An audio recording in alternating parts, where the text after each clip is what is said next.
আপনারা অনেকে দেখতে পারবেন উনি মাথায় ক্যাপ পরে গায়ে গেঞ্জি পরে একটা অর্ডিনারি ড্রেস পরে উনি বসে আছেন। আপনারা দেখেছেন মনে হয়, সবাই দেখেছেন।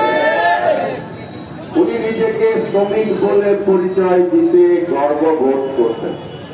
এই যে এইদিকে খাল কাটা হয়েছিল, যে খাল কাটার কারণে আজকে সুফল ভোগ করছে কৃষকরা, এই অঞ্চলে খুলনা বিভাগের অধিকাংশ অঞ্চলে যে খাল কাটা হয়েছিল জিয়াউর রহমানের সময়, জিয়াউর রহমান তো আসলে সুদূর প্রসারের চিন্তার রাজনীতিবিদ ছিলেন। উনি খাল খনন করেছিলেন, যেটা বর্ষা মৌসুমে ওই পানি ওই খালে আটকায় থাকবে, যখন গ্রীষ্ম মৌসুম আসবে তখন সেই পানি দিয়ে কি হবে, চাষ করা হবে, উৎপাদন করা হবে। তার কারণে কিন্তু আজকে এইসব অঞ্চলে চাউলের এত বেশি উৎপাদন।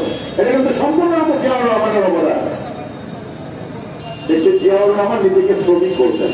উনি সে নিজে হাতে কোদাল দিয়ে খাল খনন করেছিলেন।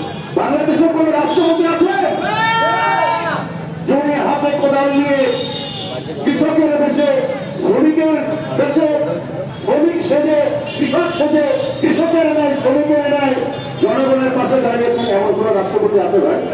না। জিয়াউর রহমান হচ্ছে সেই নেতা, যার কারণে আজকে জিয়াউর রহমান সবচেয়ে বেশি জনপ্রিয় বাংলাদেশের রাজনীতিতে।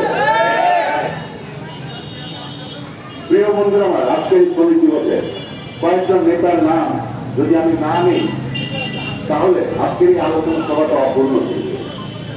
জাতীয়তাবাদী শ্রমিক দলের কুষ্টিয়া জেলা শাখার কিছু নেতৃবৃন্দ ছিলেন, যাদেরকে আমরা শ্রদ্ধা ভরে সবসময় স্মরণ করি।